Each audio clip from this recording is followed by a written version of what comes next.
Tere tulemast vaatama, kuulama. Mul on täna suur rõõm alustada täiesti uue saatesarjaga.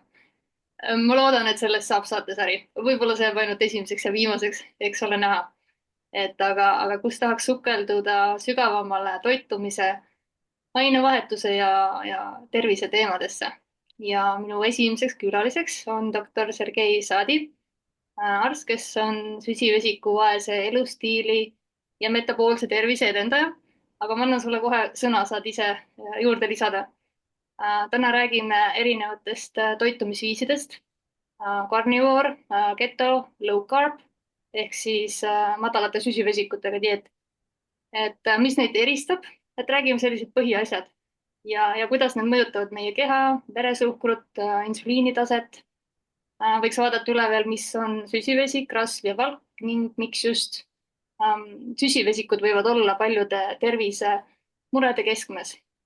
Et mina ise olen söönud viimased 8-9 kuud siis peamiselt liha ja see on olnud nagu ainus, mis läbi mitmete aastate mind ja mu elukaaslast on siis aidanud.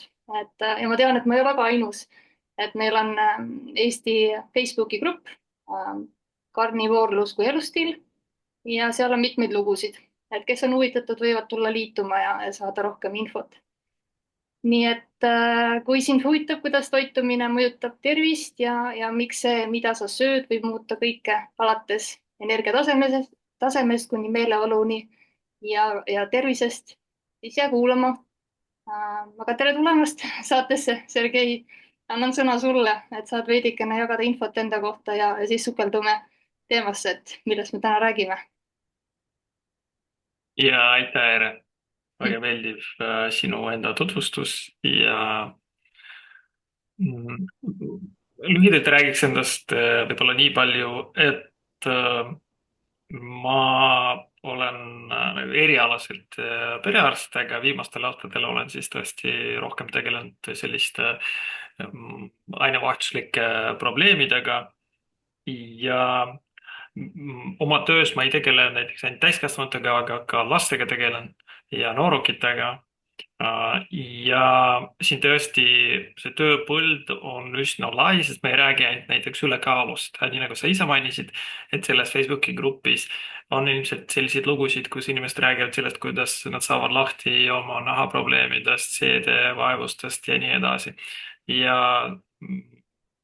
jah, see võikski, ütleme, tervise parandamine läbi toitumise, läbi elustiili muutmise, mis kaasneb sellise puhtama toidu tarbimisega.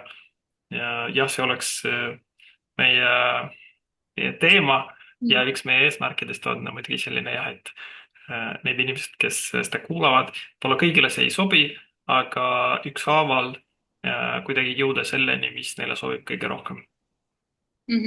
Ja ma tean, et sa ei ole nagu mingi kindla dieedi läbisuruja ja pealesuruja, vaid igale ühele nagu individuaalselt lähened, et mis kellele paremini sobib, et ei ole nagu ühe puuga kõigile. Et ma tegelikult nii-öelda laste teemal ma tahaks ka veel eraldi rääkida, aga mingis järgmises saates lisaks veel nii-öelda süsivesikuvaesest dieedist ja sportimisest, et nendega seotud teemadel veidi aga täna võtaks need basic asjad läbi, et võib-olla näiteks mina ei teadnudki enne üldse midagi karnivori dieedist, et see kuidagi lihtsalt tuli meie ellu või tegelikult ma olin ennem kuulnud ja siis ma pööritsin silmi selle peale ja paari nädala pärast ma ise sõin ainult liha. Et ma olin nagu taimetoitlane praktiliselt terve elu, aga lihtsalt elu kuidagi sundis väga drastilist muudatust tegema, sest et mitte midagi polnud enam kaotada. Et tõesti võib-olla väga paljud ei teagi, mis asi see karnivoori dieet on, mis see ketot on paljud muidugi kuulnud ja see on niisugune laiem, et see karnivoor on ju ka, läheb keto alla nii-öelda, et kui keha on ketoosis, aga ma ei tea, kas see low carb süsivesikuvaene dieet läheb keto dieedi alla. Et võib-olla sa seletad, et mis vahe nendel toitumisviisidel on?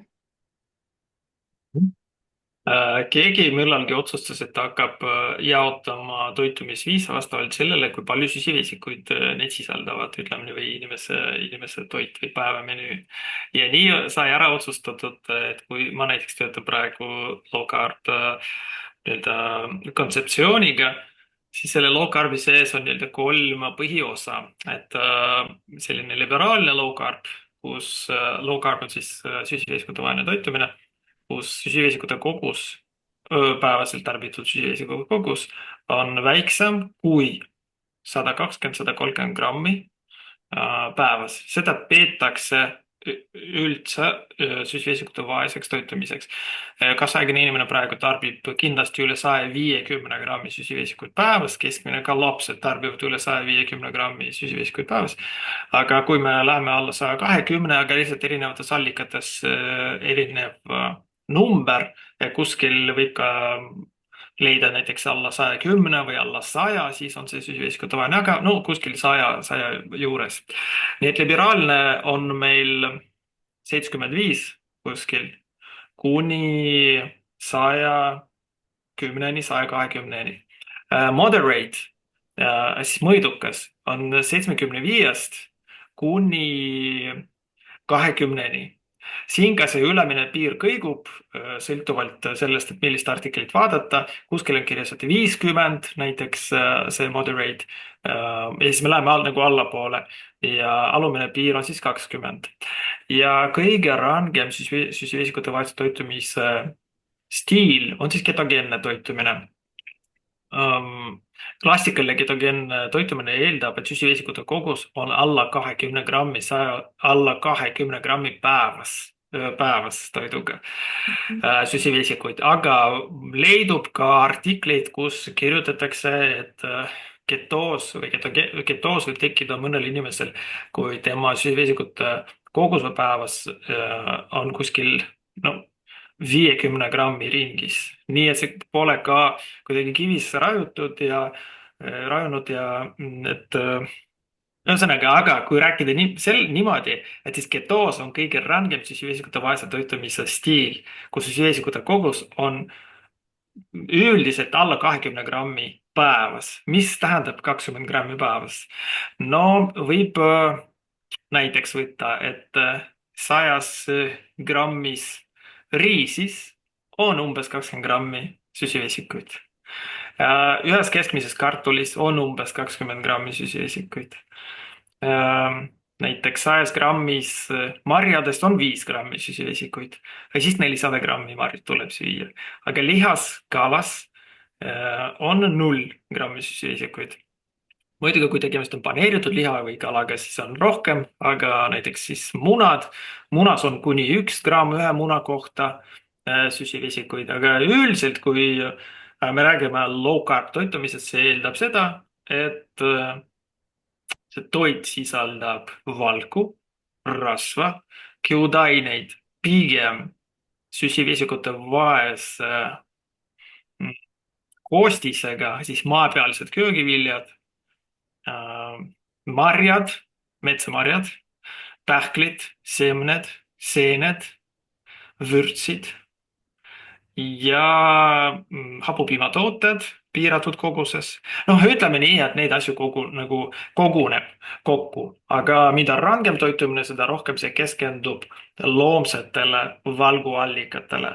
Aga vahe on, kui me räägime karnivoorsest toitumisest ja ketogeensest toitumisest, sest karnivoor toitumine, lihasööja toitumine üldiselt eeldab, et sööte valku kõige rohkem. Inimkeha suudab läbi töödelda, maksülemine suudab läbi töödelda, no kuni keskmiselt 300 grammini valku päevas, mitte liha, vaid valku. 100 grammis valmis lihas on umbes 30 grammi valku. Nii et kuskil kilo liha ööpäevas jooksul suudab inimkeha läbi töödelda, et ei tekiks mingisuguseid tagajärgi. Ja siin me räägime karnivoorsest toitumisest. Keto tuleb mängu siis, kui menüüs tõuseb rasvaprotsent. Vot karnivoorse toitumise korral üldine soovitus, et ei loeta, kui palju valku ja kui palju rasva te tarvitate. Lihtsalt tuleb süüa võimalikult loomulikult, ütleme nii, ja süüa. Kui süüakse mingi lihatükk, siis süüakse ka kamaraga, süüakse ka noh, mingisuguste muude loomaosadega. Aga kui rääkida ketogeensest toitumisest, siis meie eesmärk on alati jälgida, kas, kui sa sööd ühte, kui sa sööd valku, kas sa rasva piisavalt sööd. Sest selline õige ketogeenne toitumine, õiges ketogeenses toitumises peaks olema kalorite järgi, kuigi me ei pea neid lugema, aga kalorite järgi rasva osakaal vähemalt 2 korda suurem kui valgu osakaal kalorite järgi lugedes. Mhm. jah. Ja no taldrikul ta näeb enam-vähem sihuke 50-50 välja, sellepärast et rasv annab 9 kalorit, eks ju, ja valk annab 4, et poole vähem. 4, Et just. visuaalselt on selles mõttes nagu lihtne. Et meie oleme ka jälginud, et see oleks sihuke 30, 70, 20, 20, 20, 80, et siis rasva on siis see suurem osakaal seal kaloraaži mõttes nii-öelda ja siis ülejäänud valk jah. Et see rasva Ja, kasvatamine võttis siin aega, ma arvan, et mingi kuu aega raudselt, kuni see energiatase, noh, see energia käis nagu üles-alla. Et noh, ma arvan, et see on hästi individuaalne ka, et kust pinnalt keegi seda alustab, et ütleb, mina siis alustasin väga süsivesiku rikkalt tasemelt.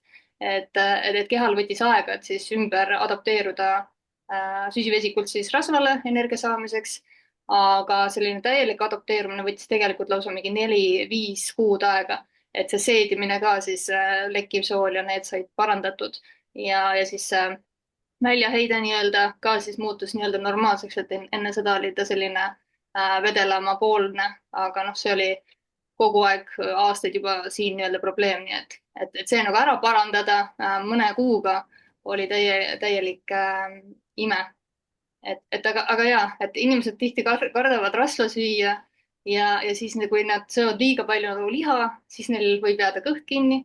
Et see on üks nagu märguanne, et kuidas nagu timmida, et kes ei tea, et kui palju ma midagi nagu söön, et siis nagu selle järgi saab mõnusalt timmida, et kui läheb liiga lahti, siis on ilmselgelt rasva võib-olla liiga palju või siis see keha ei ole ka veel ära harjunud seda rasva nii palju töötlema, et täna ma saan oluliselt palju rohkem süüa rasva ja rasv on see, mis nagu toidab ja annab selle mõnusa täistunde ja hoiab sind ketoosis ka, et selle ma olen ka juba läbi teinud, et kuna mu keha oli hästi toitaine vaesuses, ma seda ei teadnud kuna ma sõin ju nii palju, 30 erinevat värvi juurvilju, puuvilju päevas, ainult orgaanilist, kõik valmistasin nullist ise, gluteenivabad leivad ja nii edasi ja tagasi, kõik oli hästi ilus ja värviline, nii nagu peab.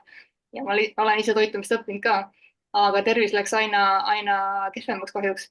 Ja siis ühesõnaga mingil hetkel ma lugesin kokku, palju ma kaloreid söön, ma sõin 4000 kalorit ja ma sõingi kuskil 1000 või tähendab kilo liha umbes päevas, aga ja ma ei võtnud juurde, ma samal ajal vaikselt endiselt kaotasin seda lisapõletikku ja rasva, mis on aastakümneid siia nagu kogunenud. Et süües siis ebateadlikult sellisel viisil, mis selle keha jaoks ei ole loomulik. Et ma tegin mingi aeg DNA testi, mis näitas, et see keha toimib maksimaalselt 59 grammi süsivesikute kogusega, aga ma ei võtnud seda sel hetkel tõsiselt, see tundus nagu ulme ja liha mulle anyway ei maitsenud.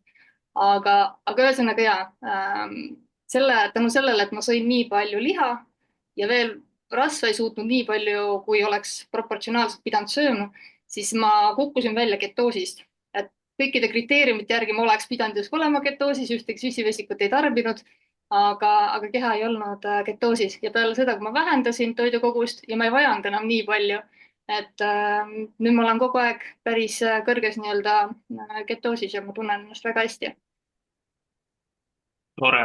Ja, väga hea ja sinu kõne alguses oli kohe väga õige, väga oluline asi, et see üleminekuperiood võtab aega mõnel inimesel ja on hästi oluline, et kui sa lähed üle süsivesikute rikast toitumisest süsivesikute vaesele toitumisele ja veel enam ketogeensele toitumisele, kus su keha hakkab väljaspoolt saadud glükoosi asemel, mida on ta muidu harjunud kasutama äh, äh, energiaallikaks, kasutada energiaallikaks, ta hakkab otsima sinu seest neid energiaallikaid ja siis selle otsimise käigus leiab ta rasva üles.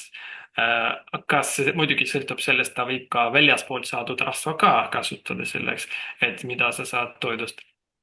Aga see, mida ta leiab üles nii-öelda seestpoolt, siis sellest nendest rasvhapetest suudab ta toota ketoonkehi, millest me teame, no kõige rohkem kolmest on atsetoatsetaat, atsetoon ja beeta-hüdroksibutüraat, mida just mõõdetakse selleks, et vaadata, kas inimene on ketoosis või mitte. Ja just tänu nendele ketokehadele, mis asendavad glükoosi, mis muidu on saadud süsivesikutest, keha hakkab tööle, ütleme nii, õiges rütmis ja kõik süsteemid hakkavad talitlema paremini, sest ketoonid on nii-öelda ideaalküte.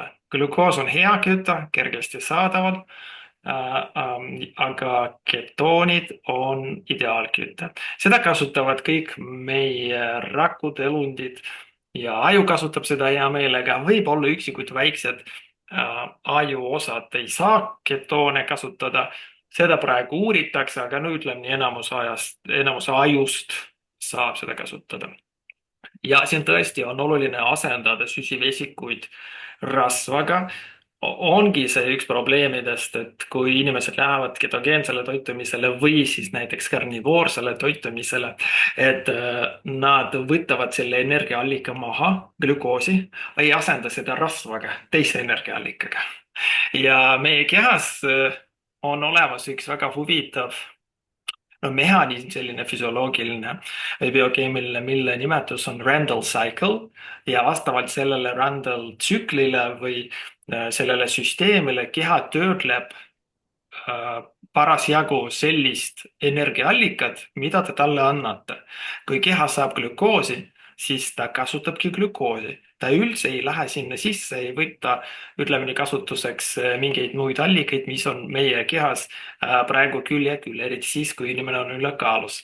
Aga kui te lähete üle, vähendate glükoosiallikaid, tärkliseid ja lähete üle rasvadele, keha hakkab kasutama energiaks nii väljaspoolt saadud rasva kui ka seestpoolt saadud rasva. Ja see on väga huvitav, et kuidas meie rak, seda nimetatakse ka metaboolseks plastilisuseks või metaboolse plastilisuse üheks osaks, et kus keha vastavalt saadavale energiaallikale oskab ümber lülituda. Ja veel oli üks väga hea tähelepanek seoses rasva ületarbimisega. Siin tõesti sõltuvalt erinevatest terviseprobleemidest näiteks ei pruugi igaühele sobida hästi suur rasva tarbimine. Sest näiteks mõned kroonilised kõhunäärvepõletikud või näiteks mõnel inimesel ei ole sapipõid, see tähendab seda, et maks kogu aeg toodab sapi ja see saab kogu aeg tilgub 12 sõlmeks soolde ja kui lihtsalt korraga anda väga palju rasva, see tekitab nii korralikku põletikku 12 sõlmeks soolas, sest maks korraga eritab nii palju sappi sinna, et ei ole põid, mis hoiab seda ja tasakesi annab. Lisaks on mõned ravimid näiteks, mis võivad takistada või häirida rasva imendumist, rasva töötlemist või näiteks mõned hormoonid, hormoonravimid, näiteks teatud autoimmuunhaiguste korral ja nii edasi. Nii et üldiselt, kui me räägime süsivesikute vaesest toitumisest, liberaalsest, mõõdukast, see sobib enamusele. Kui me räägime ketogeensest ja karnivoorsest, see võib sulle sobida, kui sa proovisid see ei süvendanud mingeid kaebusi, ei tekitanud mingeid tüsistusi. Kui sa hakkasid ennast paremini tundma, siis ilmselt see sobib sulle. Meil ei ole mingit kuldstandardi ja ükski arst ei suuda ennetavalt öelda, kas see sobib sulle 100% või ei ole. Mul on olnud ka absoluutselt terveid patsiente, kellel seedimise poole pealt ei olnud mingeid kaebusi, aga näiteks ketogeenne toitumine ei sobinud, siis oli üks meesterahvas, kellele näiteks karnivoortoitumine ei sobinud. Et kogu aeg, et üle 2 kuu oli kõht tal kinni kogu aeg. Me oleme proovinud kõike, igasuguseid seedeensüüme ja vähendasime, suurendasime igasuguseid elektrolüüte, magneesiumid, kõike, mida võimalik sinna juurde lisada, kõike lisasime, no ei sobinud, no kõht käib läbi kord nädalas selle karnivoortoitumisega, siis selle taga võib olla näiteks teatud geneetiline või genotüüp, kus sellel inimesel võibki olla näiteks põllupidaja profiil, kus ta ei pruugi enam töödelda hästi valku suurtes kogustes. Nii et tõesti on individuaalne, aga ma pigem julgustaks proovida erinevaid variante, sest see on see, mida sa ise proovisid, et seda sulle arst ei soovitanud, sa jõudsid selleni ise. Ja see ongi kõige olulisem, et inimesed võivad pigem või ma julgustan, et proovigu kergemini neid asju, mis on muidu absoluutselt loomulikud ja see ketoosi seis on loomulik. Ja näiteks valgu tarbimine pikemalt või ja ainult loomsete valkude tarbimine pikemalt on ka meie ajaloos korduvalt ütlemini olnud ja see on lihtsalt üks hooaegs toitumise üks oluline osa. Jaa. Ja. Mul oli mitu mõtet ja ma kõik kaotasin ära praegu. Mul oleks olnud hea võimalus praegu kohe. Ja vist läkski meelest. Ja võib-olla oli seal midagi selle kõhukinnisuse kohta või valgu liigtarbimise, võib-olla ketoosi.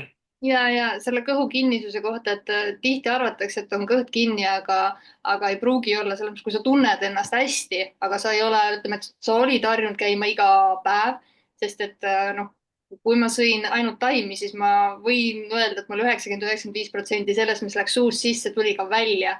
Ehk et kui palju ma siis sealt omastasin ja nüüd, kui ma hakkasin sööma liha, siis ma ütleks, et mul ainult 5% tuleb välja ja kõik teine see keha nagu omastab. Ja eriti just alguse poole. Mul nagu käisin kord nädalas ja tuli niimoodi ja mul ei olnud valus või midagi, et noh, ma ei tundnud mingit vajadust. Aga noh, mõni, kes võib-olla, ma ei tea, eluaeg käinud ja punnitanud ja arvab, et peab käima ja käibki, istub ja loeb ajalehte ja nüüd läheb sellele dieedile ja siis ta mõtleb, et tal on võib-olla kõht kinni.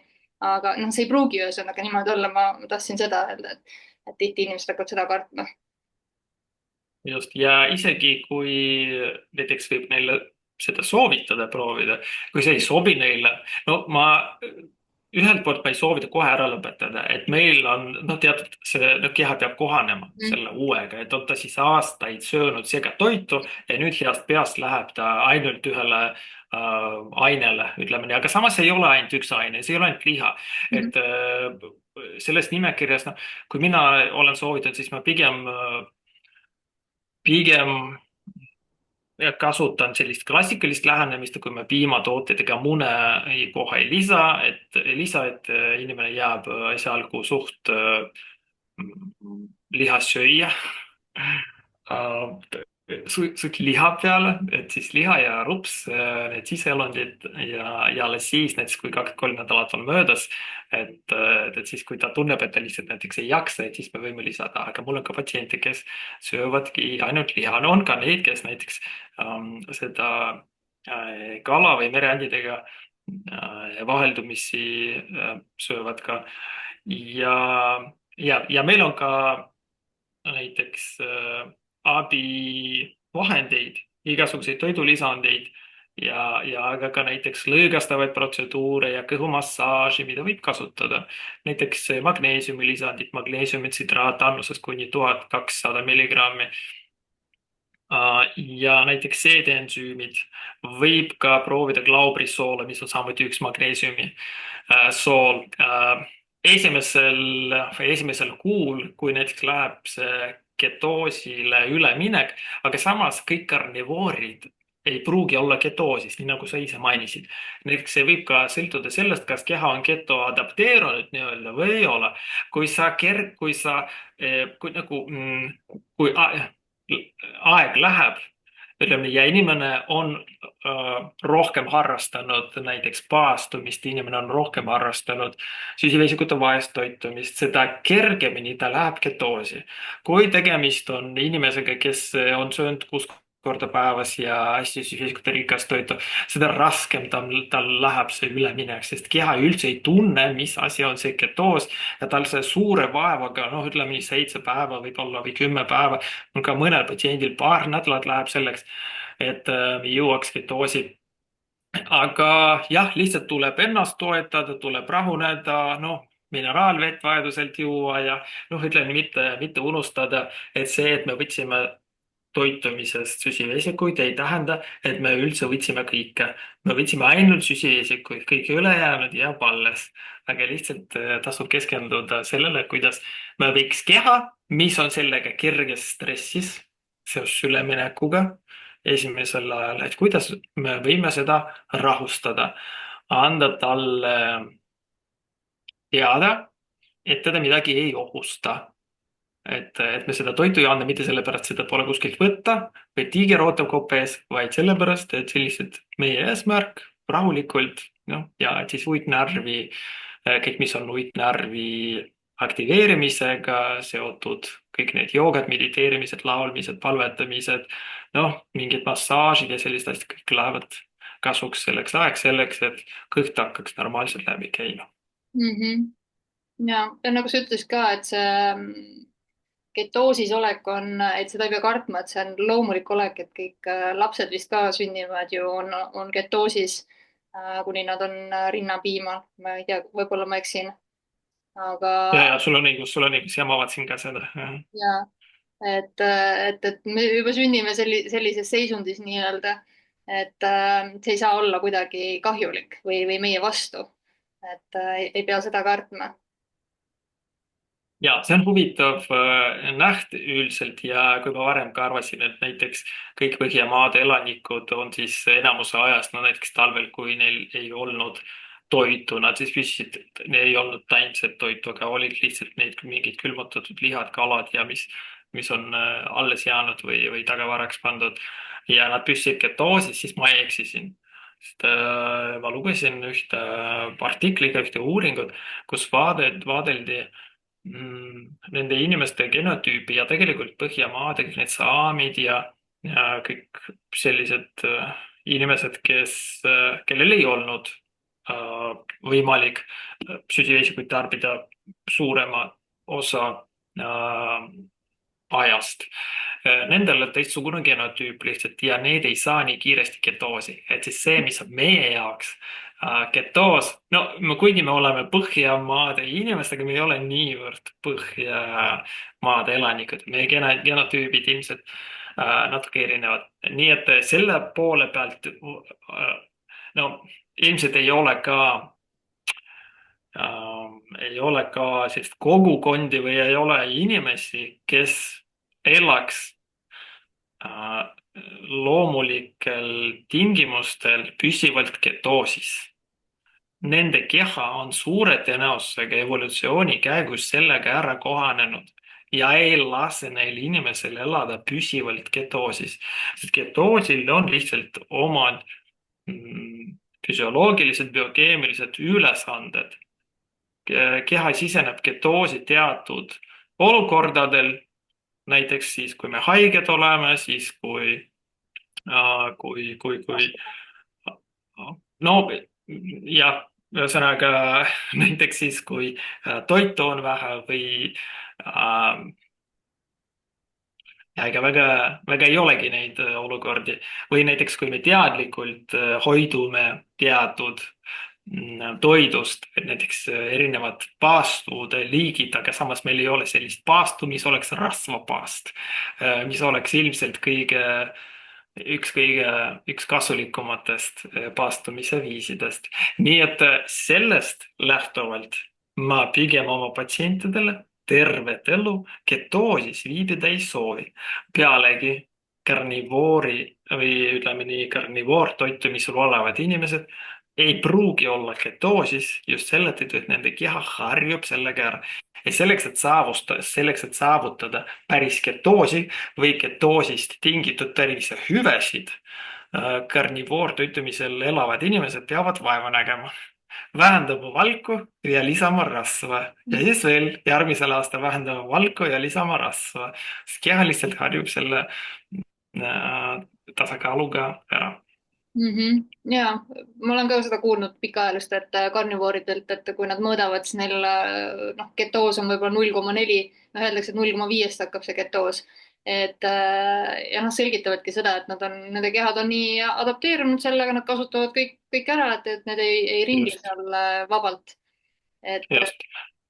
Ja ja. kui rääkida nendest ketoonide tasemetest, siis me räägime sellisest produktiivsest ketoosist siis, kui see tase on kuskil 2 juures ikkagi. No ütleme nii, 1,5–2 on see, mida üldjuhul, kui te otsustate viia ennast ketoosi, kas ravi eesmärkidel, kaalu langetamiseks, polüsüstiliste munasarjade korral, ärevuse korral, no Autoimmuunhaigused. autoimmuunhaigused ja no loomulistest kasvajatest võib siin ka mainida, et see on lihtsalt no umbes samast grupist kõik. Aga samas, kui rääkida loomulistest kasvajatest, siis see ketoos peab olema veelgi rangem, et alla 2 üldiselt ei lubagi laskuda. Aga jah, et 0,5–2 on lubatud vahemik, 1–2 veel parem, 1,5 on parem kui 1. Ja kuidas seda mõõta, ma nüüd ei tea, kuidas sina oled mõõtnud, aga noh, meil praegu ainuke võimalus, kuidas me praegu saame seda usaldusväärselt mõõta, on Ketomojo, Mul on sama. mida saab siin internetist tellida. Teine variant on muidugi uriini ribaanalüüs. Sellest ei ole nii täpne.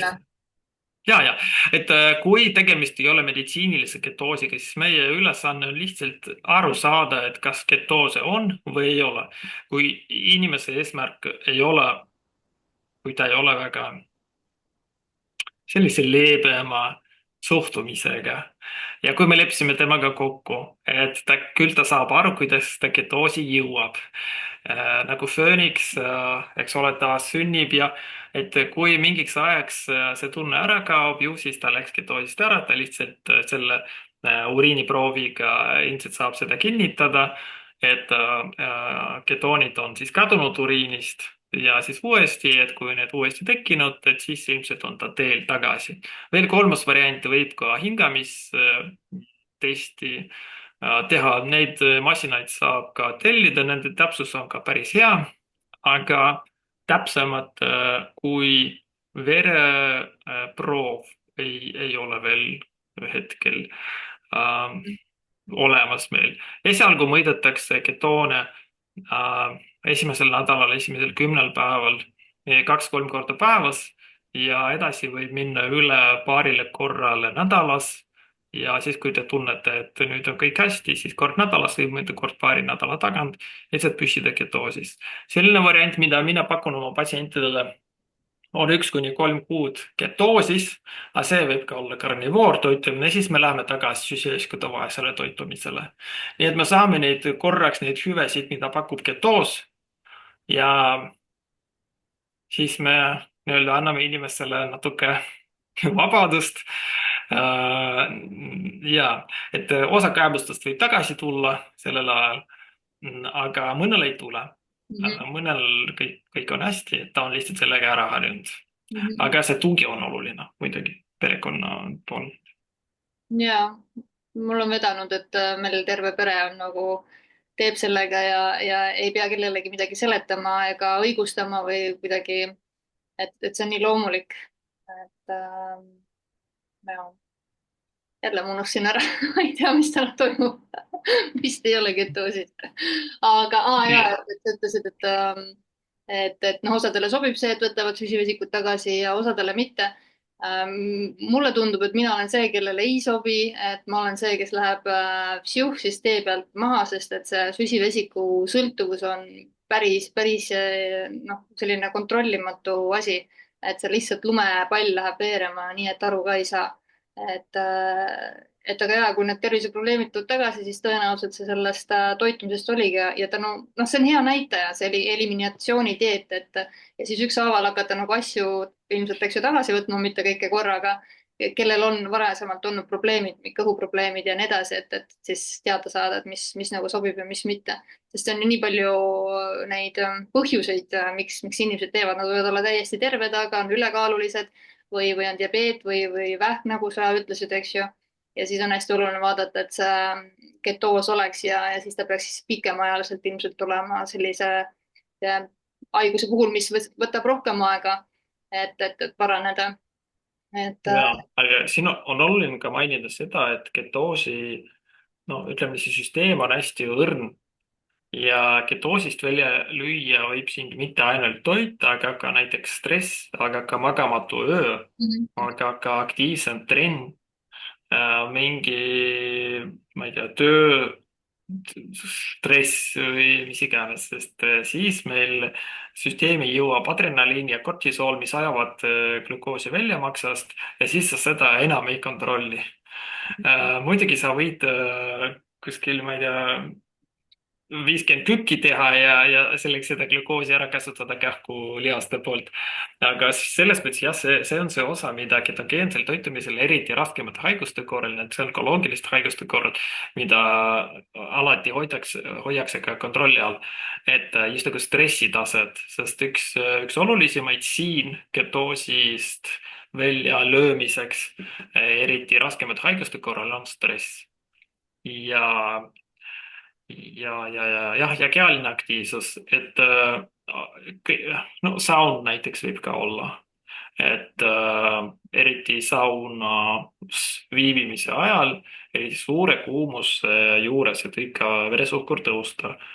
Ja kui suhkur tõuseb, siis kui suhkur tõuseb, siis sellele järgneb insuliini tootmine, siis lipogenees aktiveerub, lipolüüs takistub ja ketokehade tootmine aeglustub või siis üldse peatub selleks, noh, mingiks ajaks. Et see võib peatuda 6 tunniks, võib ka ööpäevaks, seni kuni inimene näiteks hakkab paastuma, teeb 24 tundi paastu ja alles siis läheb ketoosi, et nii tugevalt võib välja lüüa ketoosist mõni muu Mm. tegur.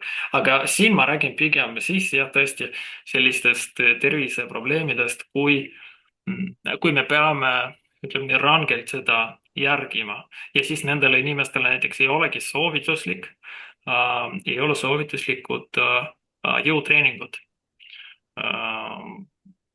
peatatakse või ütleme, või soovitatakse ainult kergemat tüüpi aeroobsed treeningud, venitusharjutusi, hingamisharjutusi ja nii edasi. -hmm. sa mainisid veresuhkrut ja ütlesid ka, et süsivesikuid enamus tarbivad 150 ja rohkem, et ma olen ka kuulnud, et 200 kuni 300 ja keha ei tule sellega nii hästi toime, võib-olla kuni 40-ndateni või kellel kui kaua. Ja siis tekib insuliini resistentsus, sest et veresuhkru tase on pidevalt lihtsalt nii kõrge, millega on vaja kogu aeg toimetada ja, aga jah, et kuidas see süsivesik mõjutab veresuhkrut ja miks see nii oluline on, et ta ei oleks siis normaalne nii-öelda? ja tahab glukoosist kogu aeg lahti saada. noh, selles mõttes, et meie kehas korraga on ainult 4 grammi glukoosi. et kujutad vähem kui üks teelusikas kogu terve keha peale ja keha hoiab seda hästi rangetes piirides. sellel on oma eesmärk, sellepärast et selline kogus on vajalik selleks, et tagada optimaalse keha funktsioneerimisse. kui tervel inimesel läheb see kogus, reeglina tervel inimesel see tase alla 3,8, 3,9 peaaegu ei lähe. Okei, kui te olete ketoosis, võib minna 3,5 peale näiteks, noh alla selle siis pigem noh harva. aga ütleme nii 3,9 kuni 4,9 on selline optimaalne tase. Kui see ületab seda, kui teie veresuhkur on kogu aeg üle 4,9, üle 5, see kiirendab mitmekordselt glükeerimist. Glükeerimine on protsess, seest praadimise protsess. Kujutagem ette, et grill-liha, mis on olnud barbecue kastmes marineeritud, selle kastme sees on ka suhkur ja kui me paneme grilli peale, see suhkur muutub krõbedaks koorikuks. Ja täpselt sama protsess käib meie keha sees. 36,6 kraadi on meil sees ja glükoos on sees ja terve elu see praadib meid nii-öelda seest. Meie ülesanne seda praadimisprotsessi aeglustada, peatada ja selleks on vaja vähendada glükoosi tarbimist, no mitte glükoosi, tärkliste tarbimist. Teine aspekt on see, glükoosi tõus alati kutsub enda peale insuliini tõusu. Insuliin on hormoon, mida eritab kõhunääre. Ja nii nagu sa rääkisid juba, et mida rohkem glükoosi, mida kõrgem insuliini tase, seda kiiremini või suurema tõenäosusega tekib insuliiniresistentsus. Selline seisund, kus keha enam väikeste insuliinikogustega ei tule toime, et seda glükoosi rakkuda, siis nii-öelda suunata, oleks vaja suuremaid annuseid. Insuliin on masterhormoon. Sellel on nii ulatuslikud võimed. Kui seda on vähe, üldiselt siis see täidab seda vaikselt oma ülesandeid, tervislikke ülesandeid. Kui insuliini on palju, vastusena kõrgele glükoosile, sest insuliin peab igal juhul glükoosi alandama. Mida rohkem glükoosi sisse, seda kõrgem insuliini tase.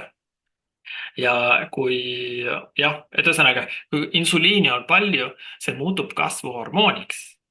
Kasvuhormoon ei ole kunagi hea, me ei soovi keegi, et meil hakkaks midagi kasvama, aga insuliin annab seda lööki kõikidele rakkudele, sest keha üritab oma nii-öelda jõudu, mis on insuliini poole pealt nagu tekkinud või insuliini on palju ja seda oleks vaja kusagile siis utiliseerida, rakendada, siis seda võimu suunatakse ka näiteks nende rakkude poole, mis ei ole üldse head, näiteks mis tervislikel olukordadel seda insuliini ja glükoosi sinna keegi ei suunaks.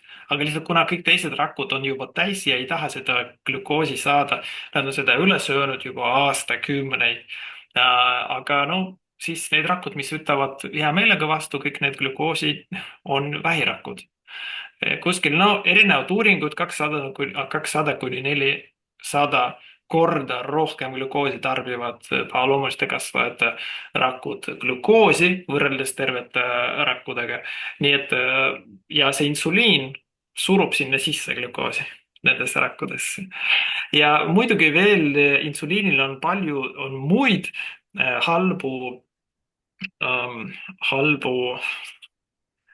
halba tööd, mida ta teeb, et ta soodustab, siis kui me räägime insuliiniresistentsusest, me ei räägi ainult sellest, et insuliiniresistentsus on kuidagi ainult rasvumisega seotud. See rasvumine või see põletik, mis on selle insuliiniresistentsusest tingitud, tekib ka näiteks meie närvisüsteemis. Et me muutume ärevateks, me muutume väsinuteks. Insuliiniresistentsus võib provotseerida vanade viiruste aktiveerumist, näiteks Epstein-Barr viirus, herpesviirus ja kõik muud, mis iganes viirused, mis teil sees on, HPV-viirus. Nii et sellega järgneb selline kaskaad, mida praktiliselt võimatu peatada ja mida rohkem me sellele tähelepanu pöörame, mitte ainult läbi toitumise, aga läbi elustiili parandamise. Ja siis une korrigeerimine, kehaline aktiivsus, õues viibimine päikse käes, sinise valguse mõju või kestuse vähendamine, stressi manageerimine ja maandamise praktikad ja kõik sellised asjad, mida loodus on ette näinud selleks, et meid ka kaitsta, sealhulgas kõrgenenud veresuhkru eest, mida me praegu ei tee. Ja kõik neid asju, mis sa mainisid, me ka praktiseerime, et kuigi me siin räägime rohkem nagu toitumisest, teinekord võib-olla võime rääkida rohkem valgusest ja maandamisest ja unest ja sinistest ekraanidest ja nendest ka. aga, aga jah, see insuliiniresistentsus, et kes sellele nagu kõige haavatavamad on või kes need potentsiaalsed patsiendid on või kes praegult vaatab, mõtleb, kas ma olen või ei ole, et kas, millised need sümptomid on või kuidas ära tunda. Insuliiniresistentsust nagu haigust ei ole olemas. See on selline nagu varjatud huvitav sündroom, millest keegi nagu avatult väga klassikalises meditsiinis meil siin Eestis väga ei räägi. Mõned arstid ka sellest üldse ei tea, mis asi see on ja nad ei tea, miks see tekib. Noh, selles mõttes jah. aga näiteks meil seesama ravim metformiin, mida me kasutame teist tüüpi diabeedi raviks. Metformiini üks ei ravi eesmärkidest on tegelikult me ütleme küll ravim, kuidas? et me ütleme küll ravim, aga tegelikult see ei ravi, vaid see lihtsalt manageerib või Ja, toimetab, laseb kuidagi, just, lubab just. süüa. Et see aine, mida see sisaldab, see aitab just vähendada insuliiniresistentsust läbi selle, et see tõstab rakkude tundlikkust glükoosi ja insuliini suhtes. et sisuliselt teeb nende samade elustiili, tervislike elustiilitegurite mõju asendab neid ainult ühe pilliga, ütleme ainult ühe tabletiga. sisuliselt te saate nii-öelda selline petmine, et just nagu te läksite, ütleme nii, jalutama või trenni tegema, tegelikult te võtsite tableti ja see tablett asendas neid hüvesid, mida te oleks saanud nendest asjadest. no see ühelt poolt on muidugi hea, teiselt poolt muidugi nagu väga ebaloomulik, ja insuliiniresistentsuse diagnoosida on raske, sest ei ole kuldstandarde selle diagnoosimiseks. me teame teatud sümptomid, mis on, et ülekaal, kõrge vererõhk, kõrge kusihappe, kõrge kolesterool, tühja kõhu veresuhkur kõrgem, no ütleme nii üle 5 võib ka nii olla, siis sellised need sametised laigud nahal tumedad, kaenlaalusi, kaelal, rinnanäärmete all, kubemes, nahanässad, polütsüstilised munasarjad, rasvastunud maks, aga ka näiteks Alžeimeri tõbi ja krooniline ärevus, obsessiiv-kompulsiivne häire, krooniline raske depressioon, et kõik on kas otseselt või kaudselt seotud insuliiniresistentsusega. selge see, et kui inimesel on mingi peatrauma ja tal sellest tingitud mingisugune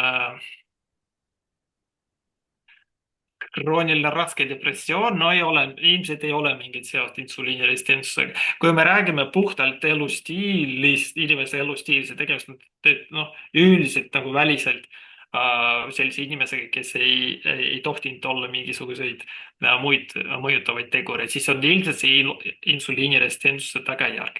insuliiniresistentsust võib proovida diagnoosida näiteks teatud testidega, näiteks see Kraft test või kui mõõta lihtsalt insuliini hommikul tühja kõhuga ja kui see üle 6, võib see juba rääkida sellest, et on insuliiniresistentsus. kui panna endale CGM monitori ja glükoosi monitori ja kui selle graafikud on või glükoosi tõusud on pikemad kui 2 tundi, kui need on kõrgemad kui 8 iga kord peale söögikorda, kui basaalveresuhkur on kõrge kogu aeg üle 5 öösel söögikordade vahel. no on ka muid selliseid tunnuseid, kaudseid või otseseid, et tegemist võib ka olla insuliiniresistentsusega. aga ka taas, minnes tagasi kõrgenenud vererõhule või näiteks aga ka libiido langus, kõik on seotud mingisuguse tasakaalutusega organismis, sest insuliin on ka seotud näiteks suguhormoonidega. insuliin stimuleerib rasva ladestumist, rasvarakud, suured haiged rasvarakud toodavad naissuguhormooni, mis häirivad hormonaalset tasakaalu nii meestel kui ka naistel. naistel tekib liigne östrogeenide tase ja see toob kaasa hormoonsõltuvad elundite haiguseid, menstruaaltsükli häireid, mastopaatiaid, igasuguseid healoomuliste kasvajate kasvu, emakas munasarjades, rinnanaarmetes ja meestel lisanduvad naistüüpi või naissugu tunnused, ütleme nii, et rinnanaarmed hakkavad kasvama, meeleoluhäired tekivad, mingid ärevused, libiido langus ja nii edasi. Rasv hakkab ladestuma ka kõhtu, siin võib ka mõelda natuke kortisool, juba mõelda kortisoolist, mis on ka insuliiniga seotud, sest kõrge insuliin, mis tõuseb vastusena süsivesikutele, aktiveerib ka sümpaatilist närvisüsteemi, mis vastutab veresoonte ahenemise ja stressi käitumise eest. Nii et mida rohkem te sööte süsivesikuid, seda rohkem te aktiveerite kehas närvisüsteemi osa, mis vastutab ärevuse, stressi, pinge, halva seedimise, halva paljunemise, no ütleme nii, ebahäiritud paljunemise eest. Nii et ei ole midagi muud oodata. Noh, selles mõttes, et kui sa sööd, sa saad järelduse lihtsalt või sellise või tagajärgi. Et lihtsalt keegi ei selgita, et see nii töötab, et läbi selle, et see haigus saab alguse siin, nagu sinu toidust, sinu leivast, sinu müslist, sinu, ma ei tea, millest iganes, mangost või hommikusest banaanist. Ja meil on ka loomulik insuliiniresistentsus periood, loomuliku insuliiniresistentsus perioode, näiteks kiire kasvuperioodil lastel, noorukitel kuskil 15-16 aastani, kus lihtsalt insuliini kehas ongi natuke rohkem, rakud ongi veidi häiritud insuliiniresistentsusega, sest inimene peab kasvama, rohkem insuliini stimuleerib rohkem kasvu, see on kasvuhormooniks muutub.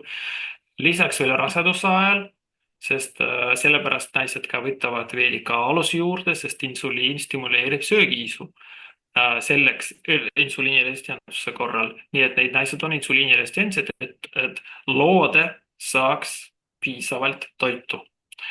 Ja veel vananedes 60-80% vana inimestest on insuliiniresistentsed.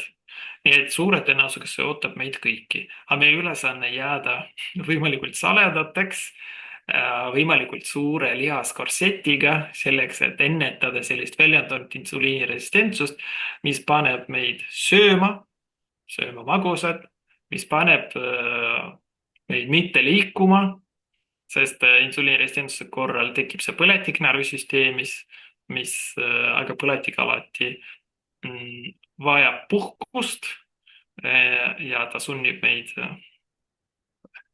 ütleme see logelemine, mingisugune mitteaktiivne elustiil on see, mida võiks vältida igas eluetapis, igal eluetapil, aga ja insuliiniresistentsus seda aina soodustab. Aitäh, nii mõnus põhjalik. Tahtsin siia juurde küsida seda veel, et kas süsivesikul ja süsivesikul on vahe? Kuna sa siin tõid neid sümptomeid ja asju, siis mul tuli väga üks isiklik tuttav silme ette, kes sööb küll täisväärtuslikku toitu selles mõttes, et hästi palju taimi, mitte siis neid töödelduid toite, pakenditoite, et näiliselt küll hästi-hästi tervislikult, süsivesiku rohkelt, puuviljad, juurviljad, hästi paljud mahlad, juurviljamahlad ja probleeme on kõrgenenud vererõhuga, depressiooniga, unehäiretega, ärevusega ja pidev näljatunne, kõht käib iga kord läbi, mitu korda päevas peab käima ja sööb hästi tihti, et ma tunnen ka siin enda ära, et kui ma olin süsivesikute toidu peal, siis võis olla see, et ma söön terve suure portsu ära, aga mul oli kõhus nagu täiesti tühi tunne ja paari tunni pärast ma olin uuesti näljane ja pidevalt närvis ja kui süüa ei saanud, siis läks silme eest mustaks ja tohutult nagu nii-öelda nagu selle lõksu sees, et pidevalt pidi nagu mõtlema toitumise peale ja kaalu polnud üldse võimalik langetada, et võtsin ka porgandit süües juurde, täna ma tean, miks see nii oli. või noh, ma olin pidevas defitsiidis kuude viisi, aga noh, see ei ole jätkusuutlik, mingi aeg see töötab ja pärast oled jälle endine, et sööd selle kõik tagasi. Et siis ühesõnaga süsivesikul ja süsivesikul on vahe ka. just. Väga õige ja mul ei ole 100% nii-öelda sellist õiget vastust sellele sinu tuttava probleemile, et kus see kõik peitub.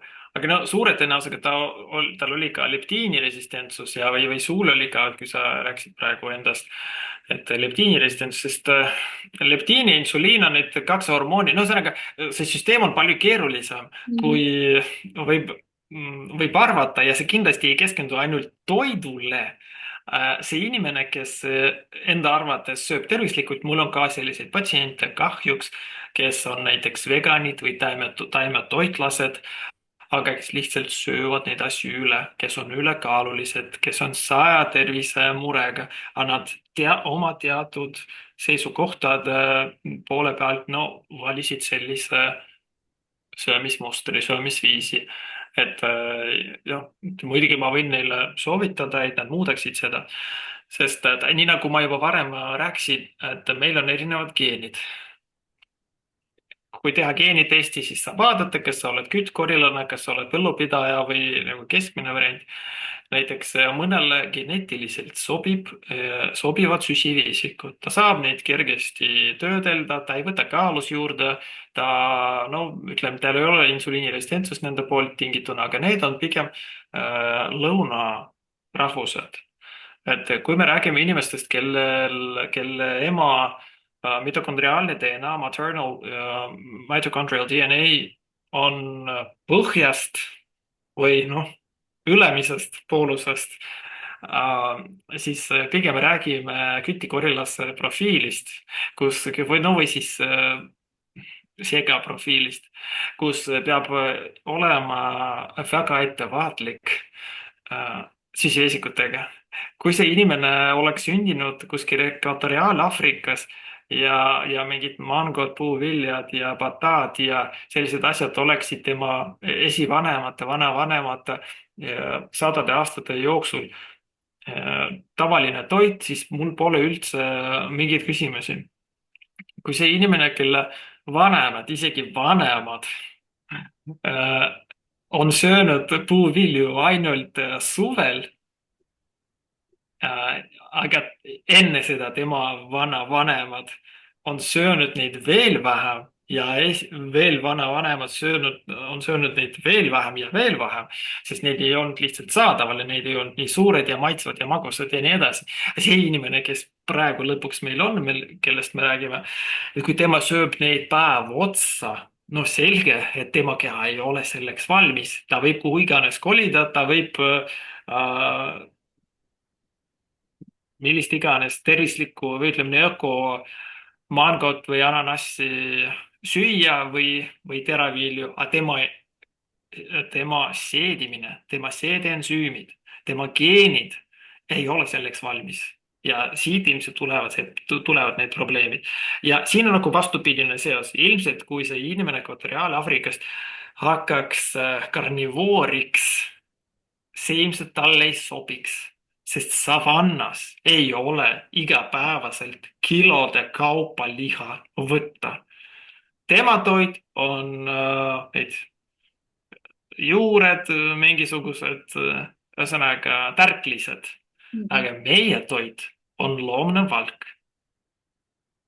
Nii et on vahe muidugi, et kui on see Eesti õun või Eesti metsamari või kui on see eksootiline puuvilli, mis on hübridiseeritud ja nii edasi 100 korda magusam kui mingi esialgne see metsõun mingisugune, mis meil võis olla, ma ei tea, mingi 200-300 aastat tagasi. Ja no selles mõttes, et peab lihtsalt mõistusega sellesse suhtuma, tuleb aru saada, et me oleme osa loodusest ja see, kuidas meid praegu toidetakse ja kuidas meie toitumiskultuuri mõjutatakse ja püüdes meid ümber veenda, et nii on tervislik, et nii on heitegaase vähem, et nii on mis iganes, et see ilmselt nii ikkagi ei tööta. see on ka veel väga põnev teema, mida täitsa võiks eraldi, millest rääkida aga ja veel üks viimane kiire küsimus siia teema juurde, et kuna sa mainisid, et noh, ka trenn ja liikumine ja et skelett ja et no inimene ise oleks ka nii-öelda tugev ja lihased, siis ma ei tea, noh, minu loogika ütleb, et see on nagu lihased ja rasv ja mis siis siia kõige parem nagu sobiks, võikski olla nagu valk ja rasv et milleks seda süsivesikut vaja on, kui keha nagu suudab ise toota see 4,5–5 grammi, ma ei tea, umbes, eks ju, seda suhkrut, et glükoosi, et milleks siis seda nagu nii palju juurde tarbida. ja lihtsalt üks nagu müüt, mis ma tahan siia tuua, üks teatud seltskond inimesi arvab, et lihas kasvab mitte valgust, vaid süsivesikutest ja aju tahab kõige rohkem süsivesikuid ja rasv ja valk on paha ja eriti hommikupool peaks olema nagu ilma nendeta ja samal ajal ma kuulen, et vanematel inimestel tekib see, ma ei tea, kas katapoolne mingi asi, et neil on vaja just hommikul esimese toidu korraga see valk saada, et nad ei omasta enam valku nii palju, tekib osteoporoosid ja muud probleemid. et jah, natukene nagu siia selgust tuua, sest et loomulikult igasuguseid müüte ja igasuguseid toitumissoovitusi ja noh, see, millest me räägime, minu meelest ei ole nagu mingi uus dieet, vaid see on kuidagi nagu loomupärane dieet, mida inimesed nagu sajandeid on söönud, et see pigem kõik need uued dieedid, mis nüüd on tulnud ja gurud ja toitumisnõustajad või soovitajad, et pigem need on need uued moedieedid nii-öelda, millel ei ole nagu pikaajalist ajalugu ega ma olen ka kuulnud, et 84% veganeid lõpetavad ühel või teisel põhjusel oma dieedi. aga noh, nii paljude karnivooridega suhelnud, siis seal ei taha nagu keegi, kõigil on nii palju parem hakanud, et ei taha nagu tagasi minna. Ja korraks ma mainin ka, et minul ka hakkas parem, kui ma hakkasin toituma puhtamalt taimi hästi palju, aga need protsessitud toidud olid väljas ja ma tõesti hakkasin tundma ennast palju-palju paremalt. aga paari aastaga mul tekkis hästi palju vigastusi jõutrennis, ma ei saanud aru, miks. ma küll tarbisin valku seda pulbri näol nii-öelda siis loomset või taimset valku. aga noh, ma ei olnud sellega teadlik, et keha lihtsalt ei suuda omastada sealt nii palju või suudab omastada ainult 50, et loomne valk on kõige rohkem nagu bioomastatavam. et millest siis see lihas kasvab süsivesikust või valgust? ja, no ühesõnaga, siin on kaks olulist küsimust, ma ei taha sellest unustada, et ma ütlen sulle kohe ette, mTOR, eks ole, lihtsalt tuletad mulle meelde mTOR-i teema. hästi kiiresti räägime pärast ka sellest mTOR.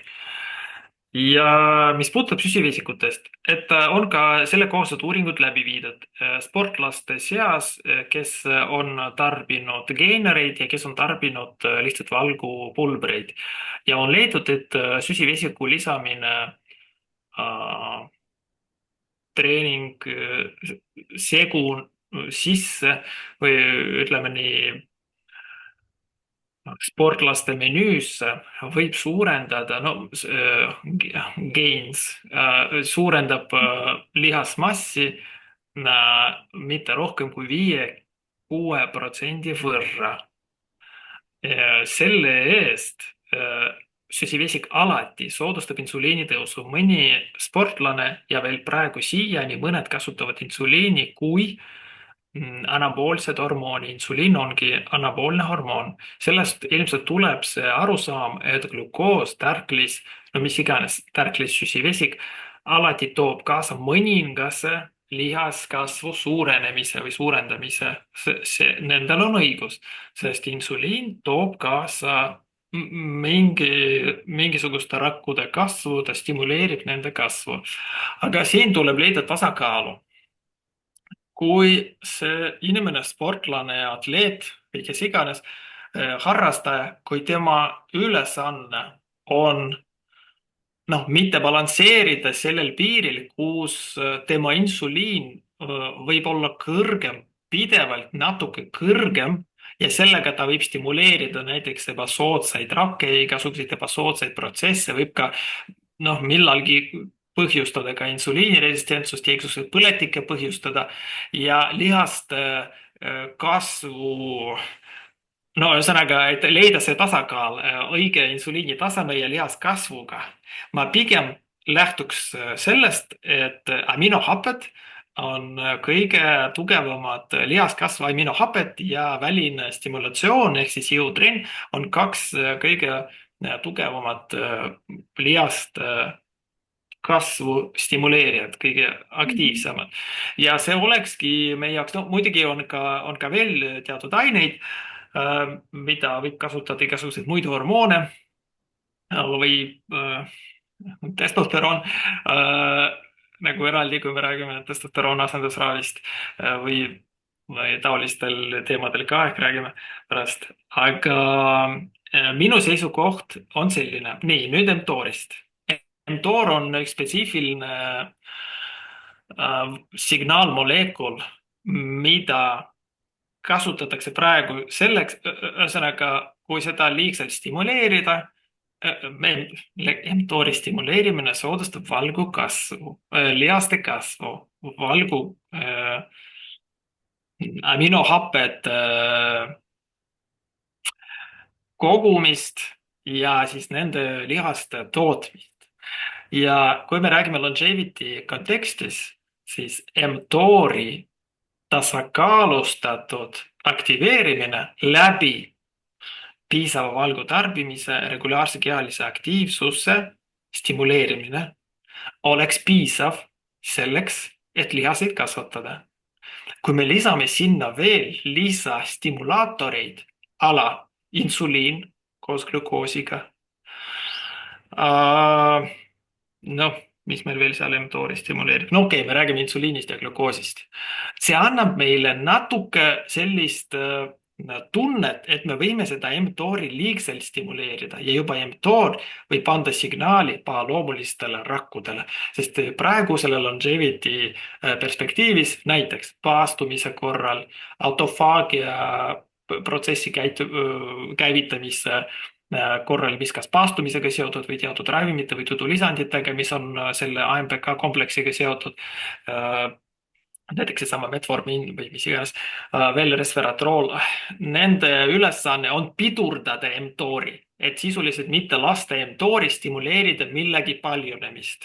Valg ja kehaline aktiivsus stimuleerivad seda, aga näiteks paastumine ja taimene toit vähendavad selle stimulatsiooni. Nii et siin tuleb leida ka tasakaal. See on juba kolmas osa, siin tuleb leida ka tasakaal selle vahel, et kas te olete püsivalt karnivoor. Kui te olete püsivalt karnivoor, siis te püsivalt üle stimuleerite mTOR-i. Et teoreetiliselt nende ainete liigsus, aminohapete liigsus stimuleerib mTOR-i, mTOR stimuleerib millegi kasvu, küll ta parandab, sest kõik protsessid nii-öelda aktiveeruvad kehas, et te tunnete ennast oma parimates aastates, parimas vormis ja nii edasi. Osa sellest on tingitud sellest, et mTOR on aktiveeritud. Ja selleks, et ka karnivooridel olla kaitstud mTOR-i liigse aktiveerumisest, ka karnivooridel peavad olema perioodid, kus nad kas oluliselt vähendavad liha söömist, kas nad paastuvad, näiteks kas FMD paastumise järgi või mõne muu lihtsalt paastuvad vee peal või lähevad taimsetele valgudele, kui see neile sobib, no või mis iganes muu viis, et korraks vähendada mTOR-i aktiveerumist.